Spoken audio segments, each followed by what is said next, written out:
YouTube, what is good? Today's video is a quick tip video. So I did one of these a few weeks ago and I got a lot of positive feedback. I said I would make another one and here it is. Today we are talking about motion in your daylight photography. So capturing motion is one of the many cool things photography allows you to do. Essentially, you can capture time passing in a photograph.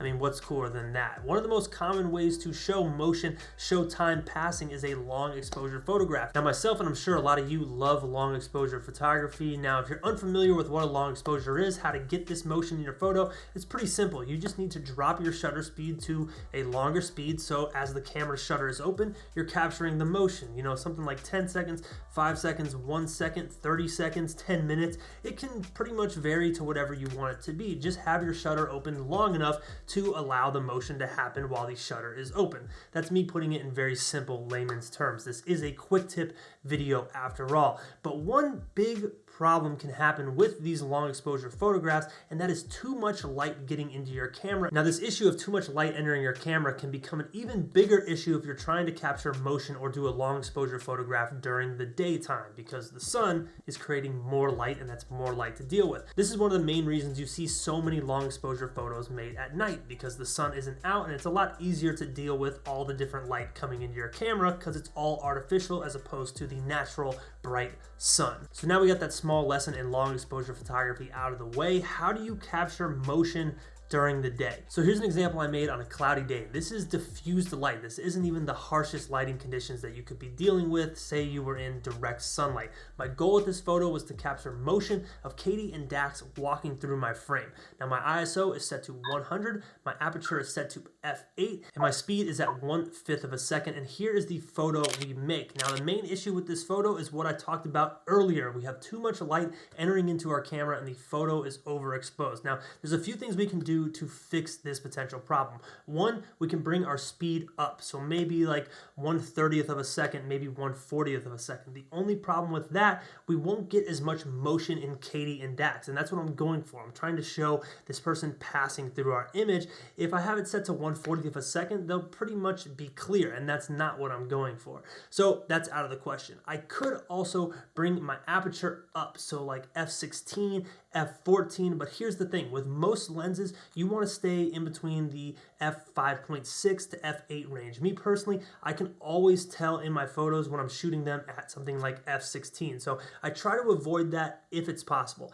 That leaves us with one other thing we can do to make this photo possible, and that is use an ND filter. Now the ND filters that I use are made by Gobe. If you follow the YouTube channel, you know that I've been using these for a while, especially for video. I started around last year when I went to Zion National Park. I needed something for the harsh daylight out there, and I use these ND filters for video all summer long. Now today's video is sponsored by Gobe, which is pretty awesome because I would be talking about this ND filter anyways. So they sent me this awesome set right here. Basically, it comes in this nice box with this nice bag, fits perfectly into my camera bag. You open it up right here, and you have an entire set of ND filters. And one thing I really like about this company, Gobe, they're dedicated to replanting trees, reforestation around the world. So anytime you buy one of their products, a portion of the money goes to reforestation, which is pretty amazing. I think they're almost at 1 million trees. So you get this stack of ND filters right here. For this photo right here, I'm gonna use an ND4, which is a more mild ND filter. Essentially, an ND filter is like a sunglass for your lens. What it's gonna do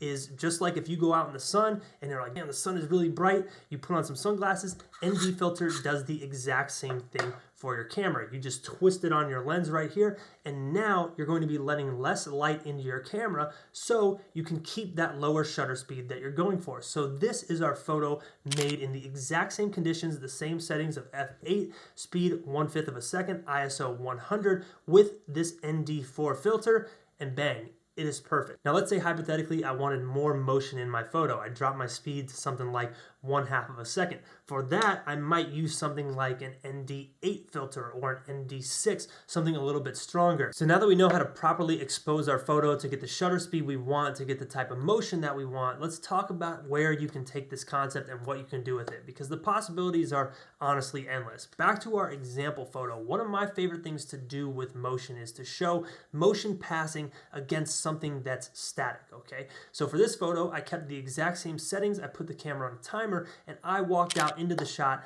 I stayed against the wall, wasn't moving, and then Katie and Dax were once again moving through our frame. This creates an element of time passing. Imagine if I did this exact same thing, but at a very busy street with a lot of different people going by. That's the type of photo you may have seen before. I think it's in Japan, where there's the world's busiest intersection. You see a lot of people make photos like that there. But you can expand on it even farther. Let's say you're out on a hiking trip, and in the middle of the day you come across the most amazing waterfall you've ever seen. But once again, the lighting is extremely harsh during that mid-afternoon, and you want to get a slow shutter speed to get that nice wispy flowy water.